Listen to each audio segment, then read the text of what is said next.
What's happening, guys? It's the Wandering Hermit here. Just a quick update for you. Maybe not such a quick update. I've been sort of AWOL for the last, few months really. I've not done much in the last 3 months. It's been one of those times when you kind of feel as though you've lost all direction. And that's not uncommon for me to feel as though I've lost direction, but these last few months have really found me feeling a little bit aimless, lacking in any sort of plan or form or direction or inspiration. I've not been studying, I've not been practicing very much at all, really. I've been working mostly. I've now had a good few weeks off of work, which has been a massive help for me. So I've been using that time to relax and contemplate a lot of things. And one thing that I have found in these last couple of weeks off is that what I actually thought I knew about pretty much everything is actually just only scratching the surface of what is really there to know. And I've gone for so many years thinking that, I've accumulated a substantial amount of knowledge about, the realm of spirit and communicating with spirit and communicating with deity and magic working and other such things. But through actually objectively standing back and looking at what little I do know and comparing it to the wealth of information that's out there and all of these other magicians, these solitary practitioners,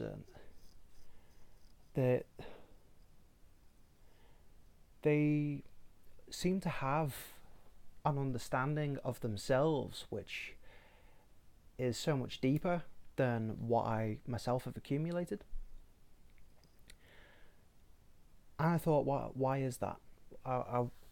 What is it that I'm missing that prevents me from actually seeing deeper into the areas of study that I'm looking at? I thought, well, I do a lot of shadow work.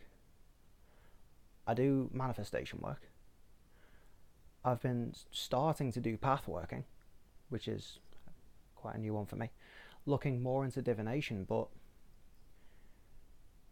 it seems like I was doing it as a part-time thing, and I was trying to put on too much of a sort of scholarly hat with it, rather than actually just looking at, for example, tarot with this childhood wonder that I used to have that set me on this path in the first place. I've been looking at it with, through the eyes of the university student, as it were. Sort of looking at it and trying to take it all in at once and trying too hard to process things and trying too hard to rationalize things and comparing and contrasting and analyzing everything to the point where it sucked all of the enjoyment out of it. And I'm finding, as a solitary practitioner myself, that's one of the worst things that can happen on your spiritual path and in the course of one's study, is to suddenly realize that you don't have the same passion for it, or that it's not as fulfilling as it used to be. So through looking at that and looking at myself objectively, I've realized, I've taken the whole wrong angle with my study. A lot of my previous videos, in fact the majority of my previous videos, haven't really been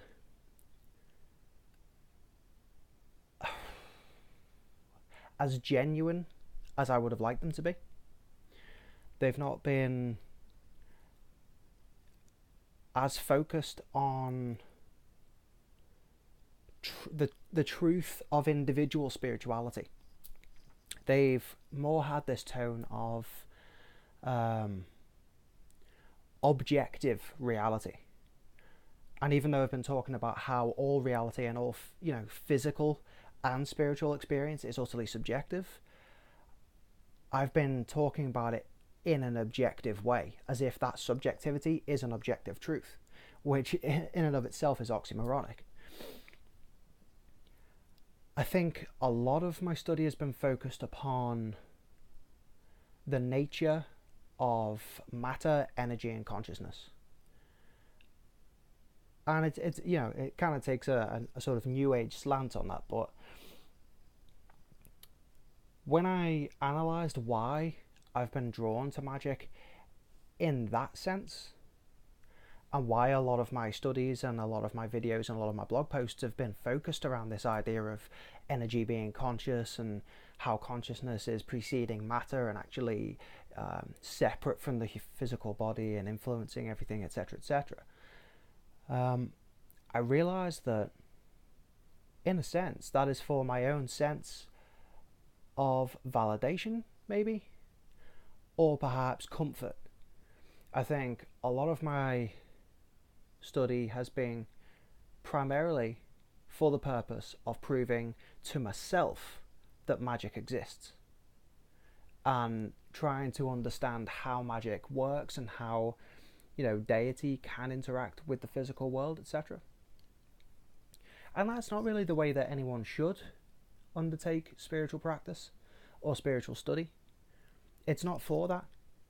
It's not for the sake of putting ourselves into a little box where we feel comfortable and where we feel like, yeah, okay, I know everything that I need to know now.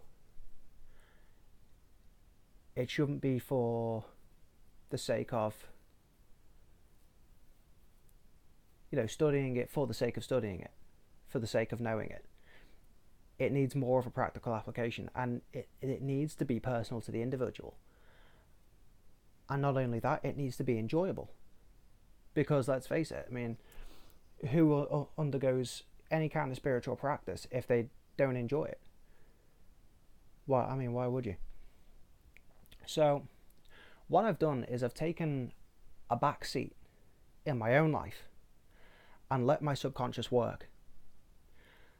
And the realization I've come to is that, I'm actually tired of trying to wrap my own head around the existential quandary.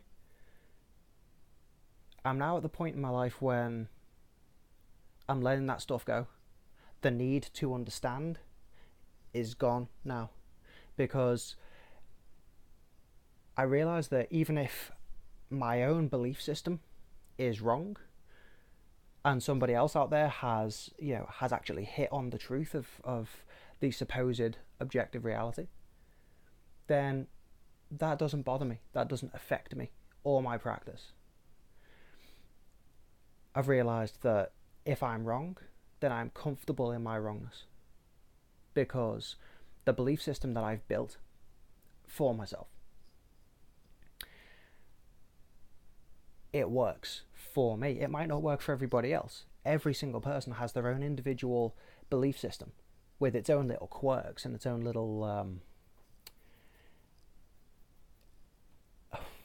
what's the word? Uniqueness. The little qualities that make it unique and special to them. So my belief system works for me, and the way that my spiritual practice fits into that belief system works for me.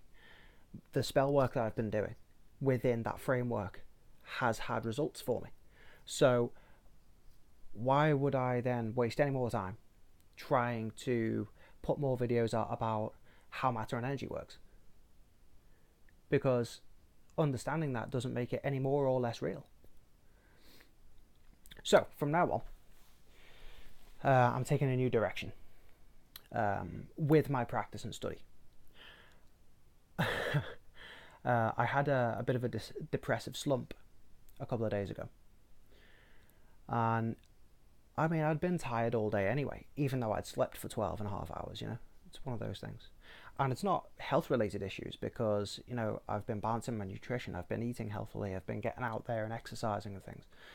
I've actually lost a lot of weight through that, and my energy levels are up, and I'm happier and just generally, better off than I was before.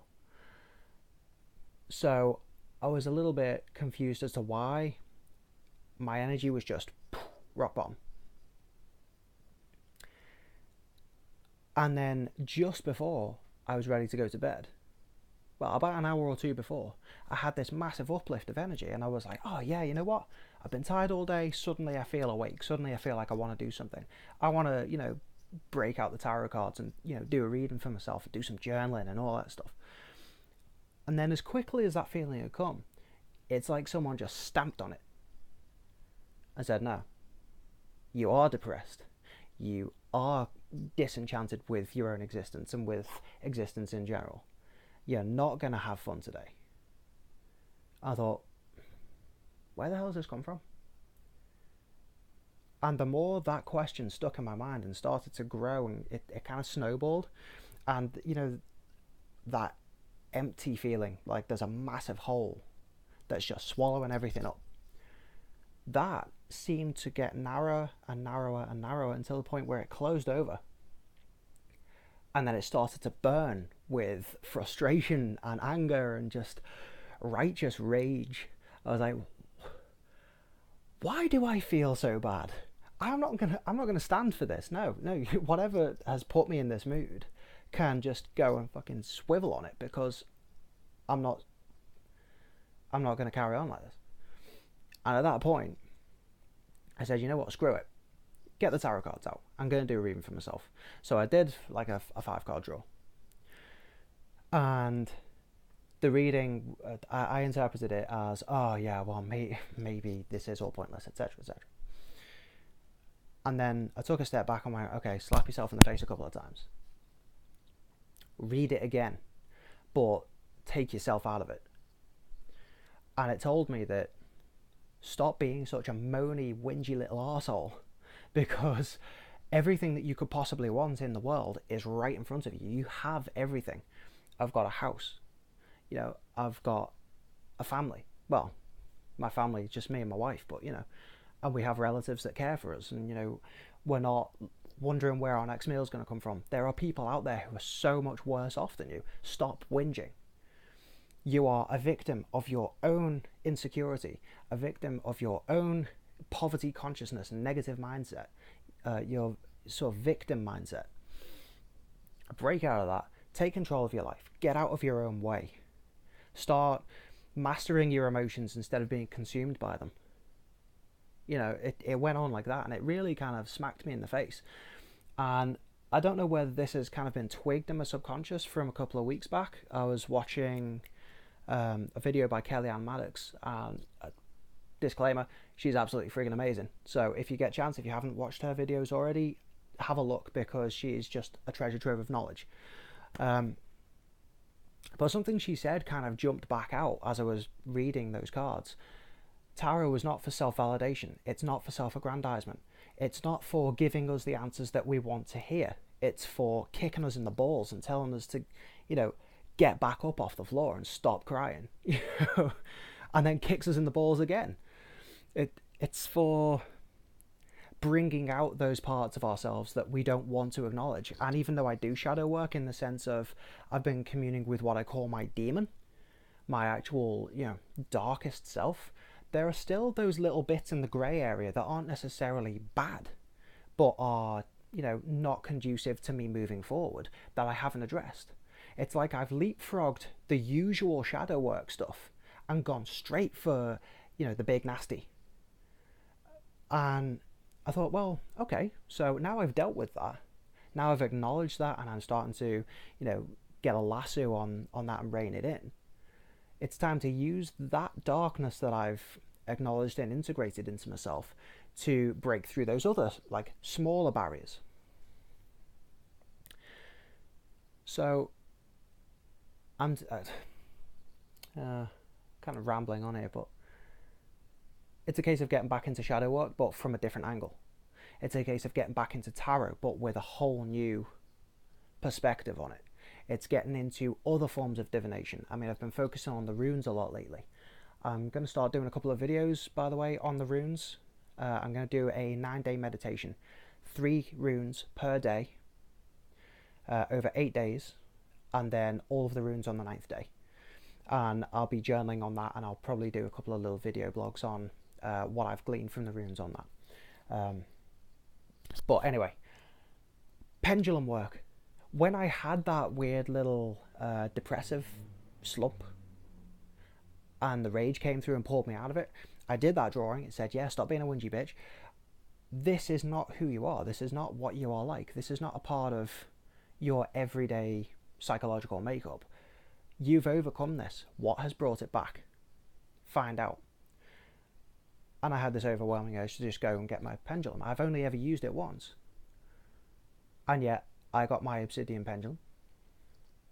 And I drew a little circle on a piece of paper and said, okay, what has caused this slump? Is it just my depression coming back for some reason? Is it proximity to other people and their negative energies that's influenced me? Is it external influence such as media, just television or whatever that's affected my mood? Or is it, like an external spiritual influence? So I had it swinging around and blah, blah, blah. And, it settled on the fact that it was just proximity to other negative people. And it's like, right, okay. That helps. I understand now that I have actually been drawing negative people to me because of my own negative outlook. And the two feed into each other. So it's a case of distancing yourself from those people.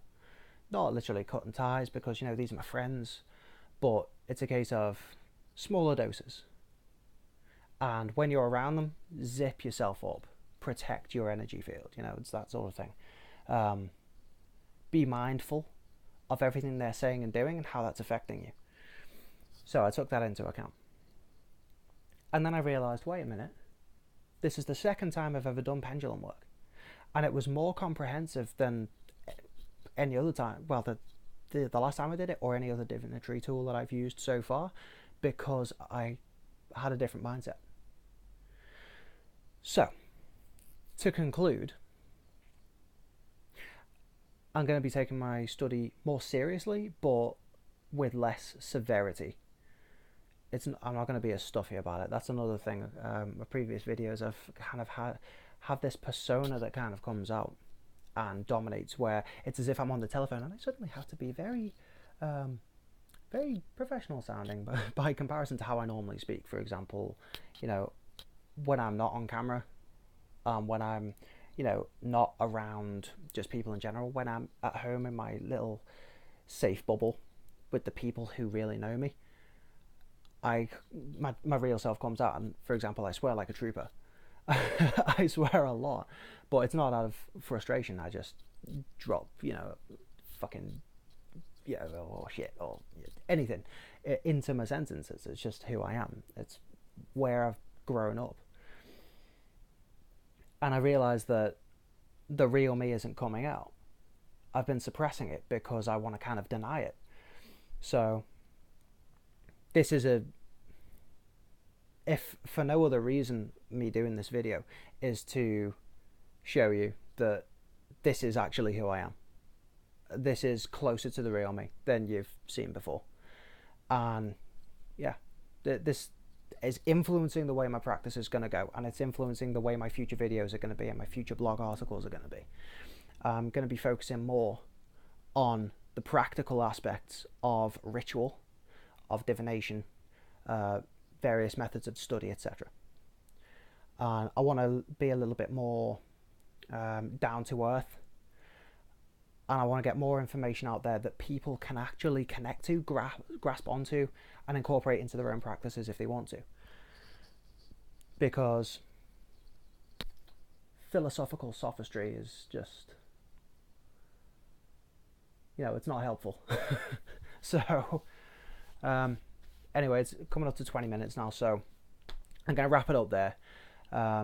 If you've had the patience to get to the end of the video, then thank you very much for listening, and I will see you in my next video, which will hopefully be shorter and topical. So until then, much love, many blessings, and may your gods be with you. Bye for now.